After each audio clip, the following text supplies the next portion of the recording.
কুকুর পুষলে দিতে হয় মোটা টাকা ট্যাক্স। পড়োশি দেশেই চালু এই ব্যবস্থা। কুকুর পুষতেও ট্যাক্স দিতে হয়। ভারতের প্রতিবেশী দেশেই রয়েছে এই ব্যবস্থা।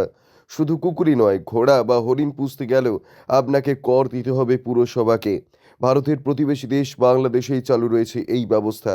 রাজধানী ঢাকার ২ পুর নিগম কর্তৃপক্ষের এমন কর আদায় নিয়ে পোষ্য মালিকদের মিশ্র প্রতিক্রিয়া লক্ষ্য করা যাচ্ছে।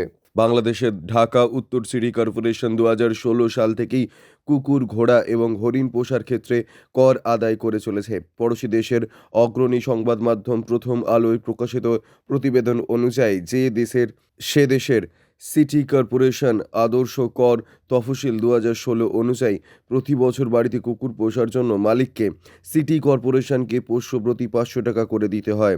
তবে হরিণ বা ঘোড়া পুষলে এই করের অঙ্ক প্রতি বছর ১,০০০ টাকা করে নেওয়া হয়।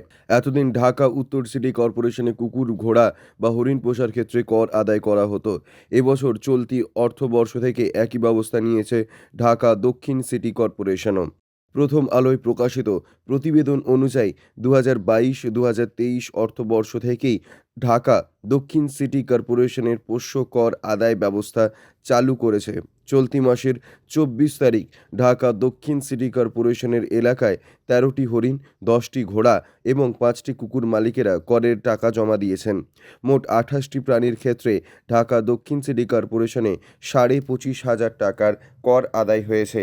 তবে এই কর আদায় নিয়ে পোষ্যদের মালিকদের মধ্যে রয়েছে বিভিন্ন রকমের প্রতিক্রিয়া। প্রায় প্রত্যেকেই বলছেন, কর আদায় করা হলে কর্পোরেশনের দিক থেকেও পরিষেবার বিষয়টি নিশ্চিত করতে হবে। প্রাণীদের শরীর খারাপ হলে তাদের চিকিৎসার বন্দোবস্ত করতে হবে কর্পোরেশনকে।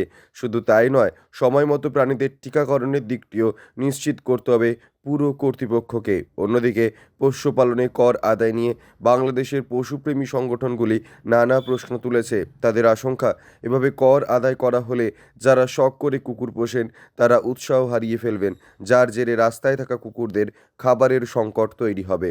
ব্যুরো রিপোর্ট, ইউজে নিউজ।